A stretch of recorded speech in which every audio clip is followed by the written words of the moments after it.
نے تابعداری کرنا فرما برداری کرنا اللہ پاک دنیا میں شان دے مقام دے دے گا اور دے دے گا اللہ کے عزت دنیا میں دے دے گا آخرت میں عزت دے شان دے مقام دے چھڑے گا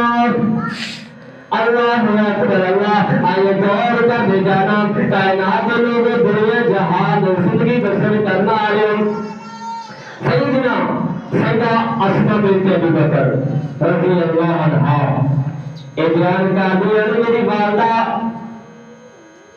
اللہ کے نبی سلام کے دور میں میرے کول آئے میں اللہ کے نبی کو پوچھ رہی ہوں اللہ نے پوچھی کیا میں آپ کی والدہ کی خدمت کر سکتی ہوں کیونکہ وہ مشرک سے کافرہ سے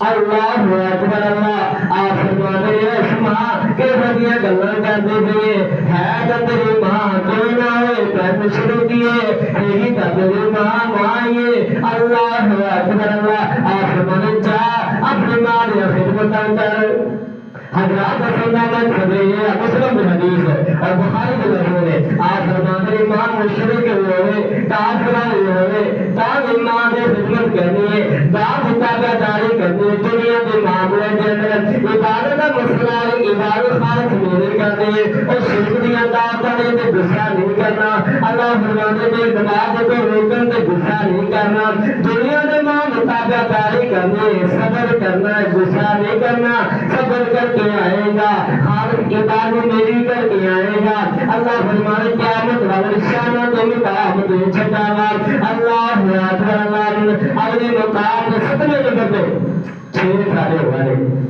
ستمے نمبر پہ آخری اسلام ختم رہنا اللہ اکبر اللہ آئے گور کا بجانا مستدر حاکم دے کر لے کیا ان ترغیب دے کر آتا ہے اور سید مسلم دے لفظ میں سید علی رضی اللہ نے بیان کر دے میرے پاک نبی محمد رسول اللہ صلی اللہ علیہ وآلہ وسلم شاہ فرمانے ثلاثۃ قد حرم اللہ قد حرم الله عليهم الجنة آكل ومنان ومكذب بالقدر دن بندے اینج دین قیامت والے دن اللہ رب العالمین انہاں دے والے نبی رحمت نہیں دیکھے گا نہ گناہ کو پاک کرے گا اللہ اکبر اللہ گلبات نہیں کرے گا نبی رحمت نہیں دیکھے گا اللہ پاک انہاں دی کوئی ہدایت قبول نہیں کرے